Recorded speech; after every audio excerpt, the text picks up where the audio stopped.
మనిషి మనిషితో మాట్లాడేటప్పుడు అది కూడా భావాలు కూడా చాలా ఆశ్చర్యకరమైన రీతిగా ఉండేవి. అవన్నీ కూడా ఈరోజు మనము కొంచెం అటు ఇటైనా కూడా త్వరగానే మనం ముగించుకుందాం. శ్రద్ధగా మనం వాక్యాన్ని ఆలకిద్దాం.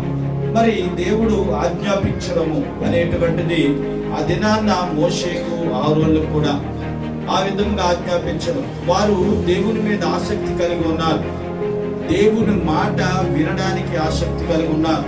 ఈరోజు ఇక్కడ కూర్చున్నటువంటి మీరందరూ కూడా దేవుని మాట వినడానికి ఆసక్తి కలిగి ఉన్నారు. దేవునికి స్తోత్రం.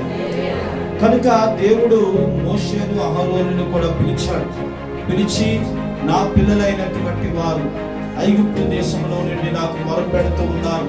వారి దుఃఖముతో మొరపెడుతూ ఉన్నారు. వారి వేదనతో మొరపెడుతూ ఉన్నారు. వారు ఎంతగానో ప్రార్థన చేస్తూ ఉన్నారు. వారందరూ కూడా నా బిడ్డలు, మీరిద్దరూ కూడా వెళ్ళి